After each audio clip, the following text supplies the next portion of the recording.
தீபாவளியை முன்னிட்டு டெல்லி மூல்சந்த் பறக்கும் மேம்பாலம் மற்றும் சுற்றுவட்டார பகுதிகளில் கடும் வாகன நெரிசல் ஏற்பட்டது. தீபாவளி ஷாப்பிங் மற்றும் வீடு திரும்பும் பயணிகள் எண்ணிக்கை அதிகரித்ததால் வாகனங்கள் மெதுவாக நகர்ந்தன. இதன் விளைவாக லஜ்பத் நகர் உள்ளிட்ட முக்கிய சாலைகளிலும் போக்குவரத்தில் பாதிப்பு ஏற்பட்டது. பொதுமக்கள் தேவையற்ற தனியார் வாகன பயணங்களை தவிர்த்து மெட்ரோ மற்றும் பேருந்து போன்ற பொது போக்குவரத்தை பயன்படுத்துமாறு போக்குவரத்து துறை அறிவுறுத்தியுள்ளது.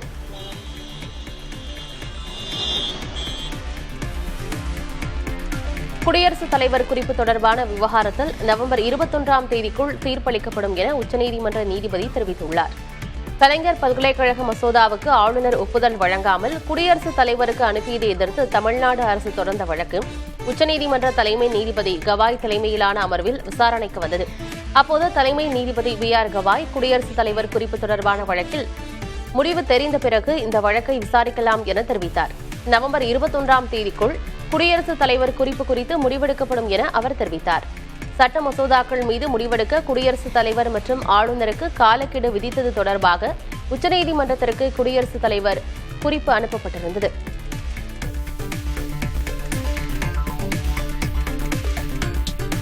டெல்லி வந்துள்ள இலங்கை பிரதமர் ஹரிணி அமரசூரியா பிரதமர் நரேந்திர மோடியை சந்தித்து பேசினார். இந்த சந்திப்பின் போது இலங்கை கடற்படையால் அடிக்கடி கைது செய்யப்படும் தமிழ்நாடு மற்றும் புதுச்சேரி மீனவர்களின் நலன் குறித்து பேசிய பிரதமர் மோடி, மீனவர்கள் விவகாரத்தை இலங்கை அரசு மனிதாபிமான முறையில் கையாள வேண்டும் என வலியுறுத்தியதாகவும் தெரிவிக்கப்பட்டது.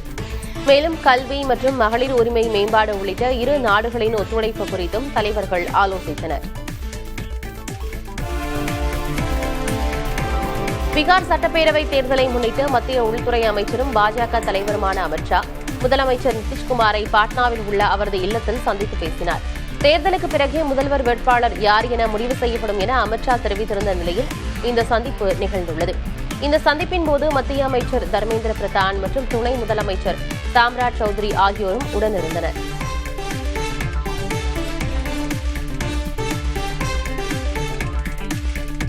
பீகார் தேர்தலில் முதற்கட்ட வேட்புமனு தாக்கல் செய்வதற்கான காலக்கெடு முடிந்த பின்னரும் கூட தொகுதி பங்கீடு செய்வதில் இந்தியா கூட்டணி தலைவர்களிடையே இழுபறி நீடித்து வருகிறது. இரு கட்டங்களாக நடைபெறவுள்ள பீகார் சட்டமன்ற தேர்தலின் முதற்கட்டத்திற்கான வேட்புமனு தாக்கல் காலக்கெடு வெள்ளிக்கிழமையுடன் முடிவடைந்துள்ளது. இருப்பினும் எந்த கட்சி எந்த தொகுதியில் போட்டியிடுவது என்பதை தீர்மானிக்க முடியாமல் காங்கிரஸ், ராஷ்டிரிய ஜனதா தளம் உள்ளிட்ட எதிர்க்கட்சி கூட்டணியினர் திணறி வருகின்றனர். இதனால் காங்கிரஸ், RJD, CPI, ML போன்ற கூட்டணி கட்சிகள் ஒரே தொகுதிகளில் தங்களுக்கான வேட்பாளர்களை போட்டி போட்டுக் கொண்டு நிறுத்தியுள்ளதால் குழப்பம் ஏற்பட்டுள்ளது.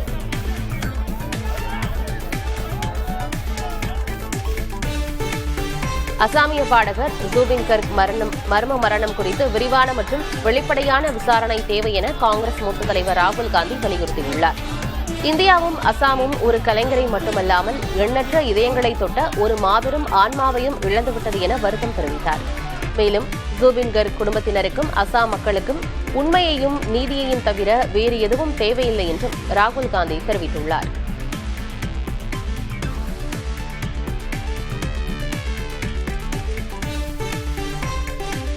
உத்தரப்பிரதேச மாநிலம் ராய்பரேலியில் அடித்து கொலை செய்யப்பட்ட பட்டியல் சமூக இளைஞரின் குடும்பத்தினரை மக்களவை எதிர்க்கட்சித் தலைவர் ராகுல் காந்தி நேரில் சந்தித்து ஆறுதல் கூறினார். ராய்பரேலியைச் சேர்ந்த ஹரிஓம் வால்மீகியை திருடர் என தவறாக எண்ணி பொதுமக்கள் தாக்கியதில் அவர் உயிரிழந்தார். இந்நிலையில் பாதிக்கப்பட்ட குடும்பத்தினரை ராகுல் காந்தி சந்தித்தார். பிறகு செய்தியாளர்களிடம் பேசிய அவர் கொல்லப்பட்ட இளைஞரின் குடும்பத்தினர் குற்றவாளிகள் போல் நடத்தப்படுவதாக கூறினார். பட்டியல் சமூக மக்களுக்கு எதிரான வன்முறைகள் நாடு முழுவதும் தொடர்வதாக குறிப்பிட்ட ராகுல், இளைஞர் கொல்லப்பட்ட விவகாரத்தில் முதல்வர் யோகி ஆதித்யநாத் நீதியை காக்க வேண்டும் என கேட்டுக் கொண்டார். இதற்கிடையே மாநில அரசு தங்களுக்கு அனைத்து உதவிகளையும் செய்துள்ளதாக உயிரிழந்த இளைஞரின் உறவினர் தெரிவித்தார்.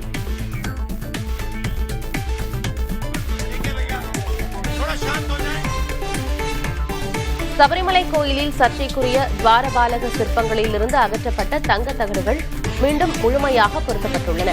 கோயில் தந்திரி கண்டனரு மகேஷ் மோகனரு நேரடி மேற்பார்வையில் இந்த தங்க தகடுகளை மீண்டும் நிறுவும் பணி நடைபெற்றது. விரிவான ஆய்வுகள் மற்றும் பழுதுபார்ப்பு பணிகளுக்கு பிறகு தற்போது இந்த பணிகள் நிறைவடைந்து சிற்பங்கள் மீண்டும் அதன் பழைய பொலிவுடன் காட்சியளிக்கின்றன.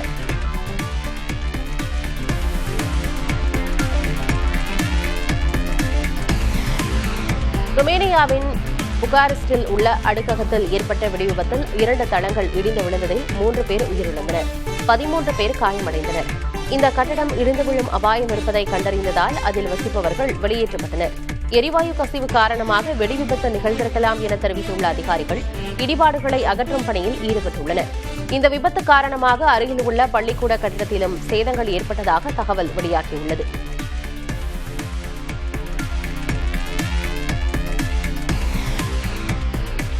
போர் நிறுத்தம் அமலானது முதல் காசாவிற்குள் நாள்தோறும் சராசரியாக 580 டன்கள் அளவிலான உணவுப் பொருட்கள் வந்து சேர்வதாக ஐக்கிய நாடுகள் அவை தெரிவித்துள்ளது. இருப்பினும் தாக்குதலால் மிகவும் மோசமான நிலைக்கு உள்ளான சாலைகளில் பயணித்து பட்டினியால் தவித்து வரும் காசா நகரை உணவுப் பொருட்கள் சென்றடைவதில் சிக்கல் ஏற்பட்டுள்ளதாகவும் அதிகாரிகள் கூறுகின்றனர். உணவு மட்டுமல்லாது மருந்து, எரிபொருள் போன்றவையும் பெருமளவில் தேவைப்படுவதாகவும் காசாவில் உள்ள ஐநா பார்வையாளர்கள் கூறுகின்றனர்.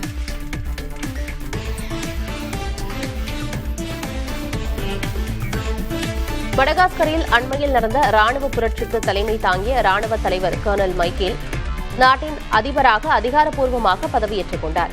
முன்னாள் அதிபர் ஆண்ட்ரி ரஜோலினா அரசுக்கு எதிரான மக்கள் போராட்டங்களை தொடர்ந்து ராணுவ பிரிவான கேப்சாட் அதிகாரத்தை கைப்பற்றியது. இதை சட்டவிரோத ஆட்சி மாற்றம் என்று ஐநா கண்டித்துள்ளது. ஆப்பிரிக்க ஒன்றியம் மடகாஸ்கரின் உரிமையை நிறுத்தி வைத்துள்ளது.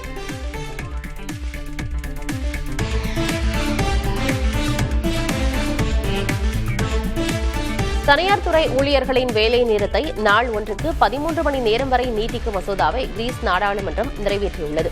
ஊழியர்களின் கடும் எதிர்ப்புக்கு மத்தியில் இந்த மசோதா நிறைவேற்றப்பட்டுள்ளது. கிரீஸ் கடும் பொருளாதார நெருக்கடியிலிருந்து மீண்டு வரும் நிலையில் நாட்டின் தொழில் வாய்ப்புகளை அதிகரிக்கும் நோக்கில் வேலை நேரத்தை அதிகரித்துள்ளது. நீண்ட நேர வேலை நேரம் தங்களின் உரிமையை பறிக்கும் செயல் என்று நாடு முழுவதும் ஊழியர்கள் வேலை நிறுத்தத்தில் ஈடுபட்டது குறிப்பிடத்தக்கது.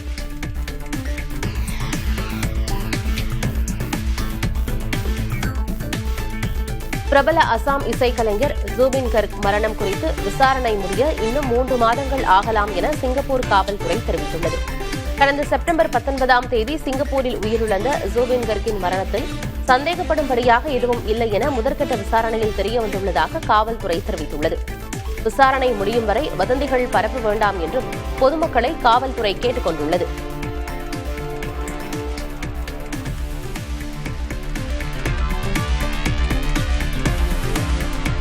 புரோ கபடி லீக் தொடரில் பாட்னா அணிக்கு எதிரான ஆட்டத்தில் பெங்களூரு புல்ஸ் அணி த்ரில் வெற்றி பெற்றது.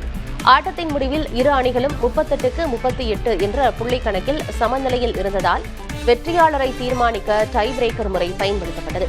டை பிரேக்கரில் பாட்னா பைரேட்ஸ் 6க்கு 4 என்ற கணக்கில் வெற்றி பெற்றது. பாட்னா அணிக்காக ஐயன் லோசப் சூப்பர் 10 புள்ளிகள் எடுத்து அசத்தினார்.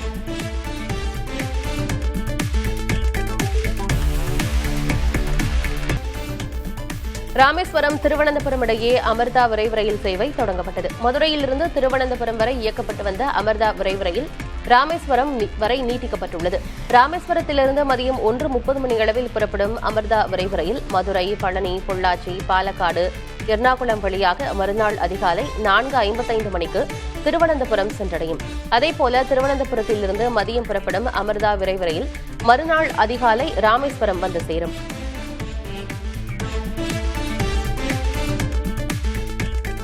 அடைமழையோ கடும் வெயிலோ மக்களின் பாதுகாப்புக்கான பயணத்துக்காக தங்களின் கடமையை ஒருபோதும் நிறுத்தாத போக்குவரத்து காவலர்களின் அர்ப்பணிப்புக்கு இது சிறு சான்று.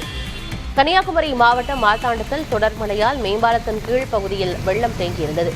இந்த பெருக்கெடுத்த தண்ணீருக்கு மத்தியிலும் போக்குவரத்து காவலர் ஒருவர் 2 மணி நேரத்திற்கு மேலாக நின்று போக்குவரத்து நெரிசலை சீர் செய்து பொதுமக்களின் சிரமத்தை குறைத்தார்.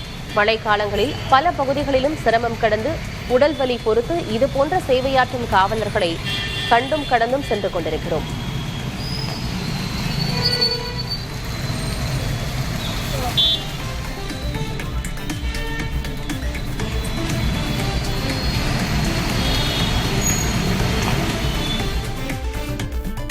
சுற்றுலா பயணிகளுக்கு வசதியாக பாரத் கௌரவ் சுற்றுலா ரயில் அடுத்த மாதம் முதல் இயக்கப்பட உள்ளது.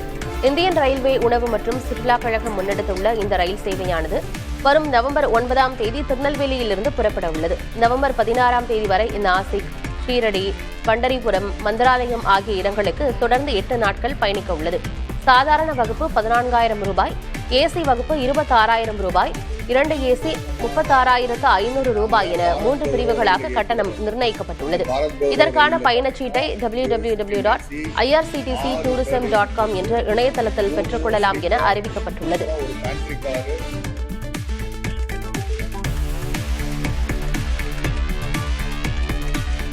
பெங்களூருவில் போக்குவரத்து நெரிசலை குறைக்கும் விதமாக நீண்ட நாட்களாக நிலுவையில் இருந்த பெரிஃபெரல் ரிங் ரோடு திட்டத்தை கர்நாடகா அமைச்சரவை ஒப்புதல் அளித்துள்ளது. 117 கிலோமீட்டர் நீளமுள்ள இந்த வழித்தடம் துமக்கூரு சாலையை எலகங்கா வழியாக மைசூரு சாலையுடன் இணைக்கும். 27,000 கோடி ரூபாய் மதிப்பிலான இந்த திட்டம் அடுத்த 2 ஆண்டுகளில் முடிவடையும் என்றும் இதன் மூலம் பெங்களூருவில் 40% வரை போக்குவரத்து நெரிசல் குறையும் என்றும் துணை முதல்வர் DK சிவக்குமார் அறிவித்துள்ளார். தற்போது இந்த திட்டம் பெங்களூரு வணிக வழித்தடம் என்று பெயர் மாற்றம் செய்யப்பட்டது.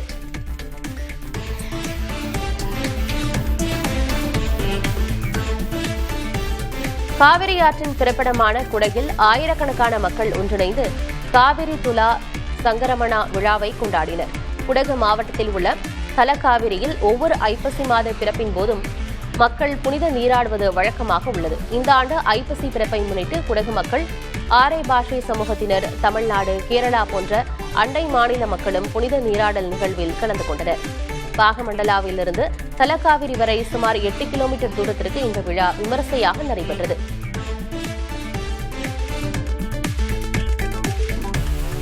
திருச்சி மாவட்டம் புத்தாநத்தம் சாலையில் தேங்கியிருந்த மழைநீரில் இறங்கிய வாத்துக்கள் ஆனந்தமாக குளித்து மகிழ்ந்தன. மழையும் கொட்டிக் கொண்டிருந்த வேளையில் வாத்துக்கள் நீரில் குளிப்பதும் மேடான பகுதிக்கு ஏறி நிற்பதுமாக சுமார் 1 மணி நேரத்திற்கு மேலாக மழையை ரசித்து விளையாடின. வாத்துக்களின் இந்த செயல் அவ்வழியே சென்றவர்களையும் காண்போரையும் வெகுவாக ஈர்த்தது.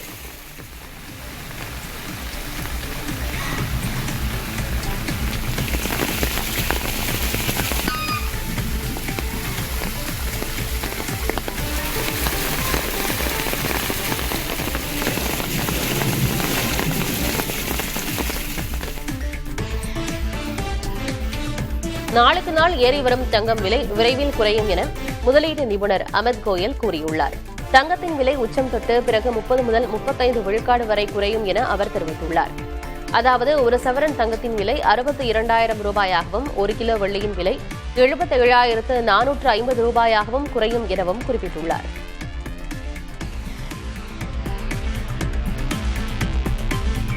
புற்றுநோய் சிகிச்சையில் முக்கிய முன்னேற்றமாக AI மாடல் ஒன்றை கூகுள் நிறுவனம் அறிமுகப்படுத்தியுள்ளது.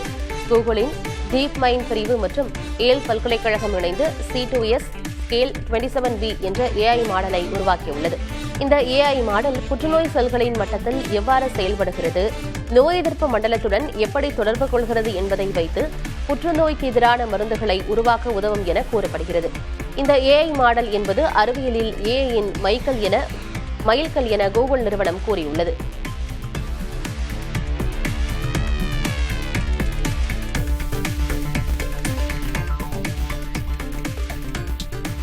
ஜப்பானில் கடந்த 2 ஆண்டுகளாக ஒருவர் உணவு ஆர்டர் செயலியை ஏமாற்றி 21 லட்சம் ரூபாய்க்கு உணவு சாப்பிட்ட சம்பவம் அதிர்ச்சியை ஏற்படுத்தியுள்ளது. செயலியில் ஆர்டர் செய்த உணவு வரவில்லை என புகார் கொடுத்ததை நம்பி செயலியும் பணத்தை திருப்பிக் கொடுத்து உணவையும் அளித்து வந்துள்ளது.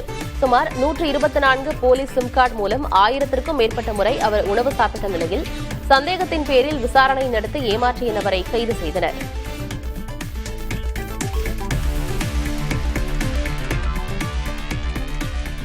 ஈராக்கின் 2வது பெரிய நகரமான மோசூலில் IS பயங்கரவாதிகளால் சிதைக்கப்பட்ட 2 தேவாலயங்கள் புனரமைக்கப்பட்டு திறக்கப்பட்டன.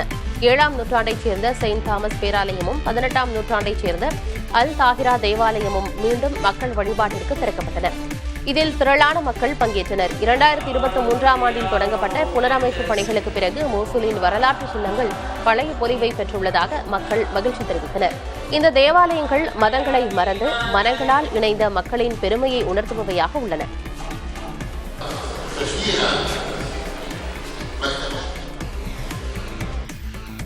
கழிவறையில் செல்போனை பயன்படுத்துவது குடல் ஆரோக்கியத்துக்கு பாதிப்பை ஏற்படுத்தும் என மருத்துவர்கள் எச்சரிக்கின்றனர். கழிவறையில் நீண்ட நேரம் அமர்ந்து மொபைலை பயன்படுத்துவது குடலுக்கு அழுத்தத்தை அதிகரிக்க செய்யும் என்றும் இதனால் மூலநோய் ஏற்படும் அபாயம் 46 விழுக்காடு அதிகரிப்பதாகவும் மருத்துவர்கள் தெரிவிக்கின்றனர். இவற்றை தவிர்க்க கழிவறைக்கு மொபைல் எடுத்து செல்வதை தவிர்க்க வேண்டும் என கூறும் மருத்துவர்கள் தண்ணீர் அதிகம் குடிப்பது மற்றும் நார்ச்சத்துள்ள உணவுப் பொருட்களை சாப்பிட வேண்டும் என்றும் அறிவுறுத்துகின்றனர்.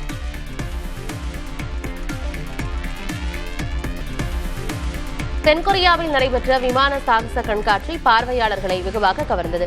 KF-21 போர் விமானம் உள்ளிட்ட விமானங்கள் விண்ணில் சீறி பாய்ந்தபடி பார்வையாளர்களை வெகுவாக கவர்ந்தன.